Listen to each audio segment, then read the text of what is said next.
join the military for money because they don't got it. So what started out as easy money for college is out of here. Ended on the front lines in Iraq, and some call it freedom. Say that's what them fighting for. Or some call it justice. Nigga, shut up. They claim that's what them fighting for. Some even call it revolution. Say that's what them fighting for. I tell you what them fighting for. So I listen, right? I listened as he justified his position.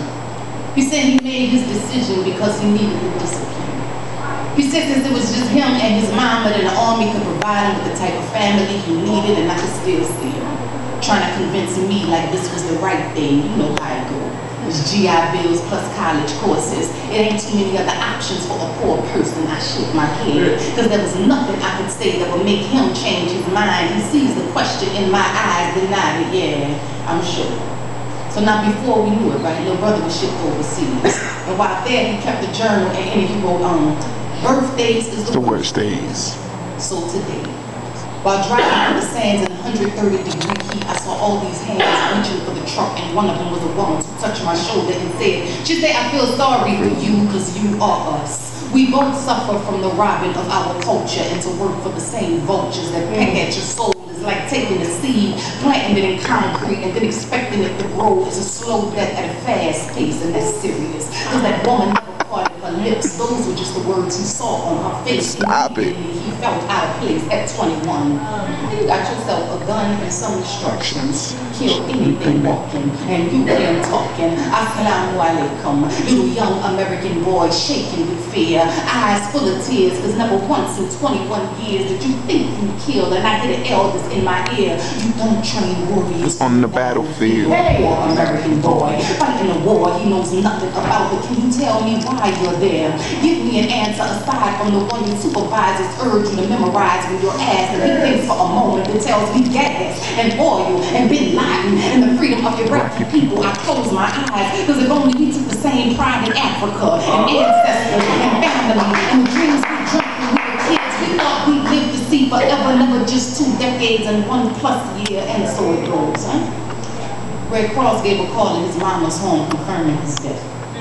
We guess it was true, that information that somehow leaked out over the internet. He done fell asleep. No attention. Nah, that ain't my son.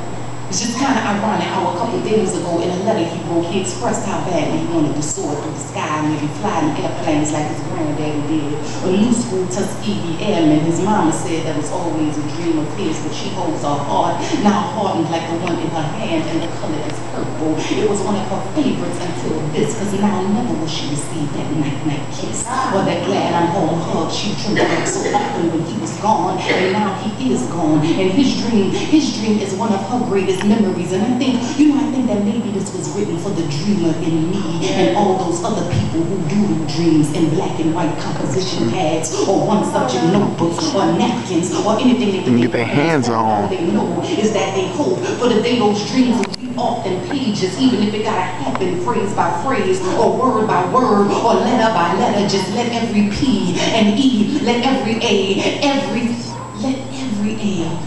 C, every E be the perfect piece that pushes you to the perfect place in your processing. Stop it. You got to go ahead and dream, huh? Go for the gold. We need no silver spoons, for wealth is not determined by material goods. Instead, stand knowledge up high enough to climb past the past. Dig deep enough to pull up the last you had to overcome just to remember where you came from and where you're going. Now go ahead and dream, no matter what the circumstances may be. They say it takes faith to see a mustard seed. So that means even the smallest amount of light is enough to permeate the darkness. Just allow that spark that's within to touch every aspect of your insides. Besides, God gives visions not just for us to see them, but for us to be them. So no, we don't need to fight for your armed forces. We work with the greater forces, unseen and powerfully armed enough to fight.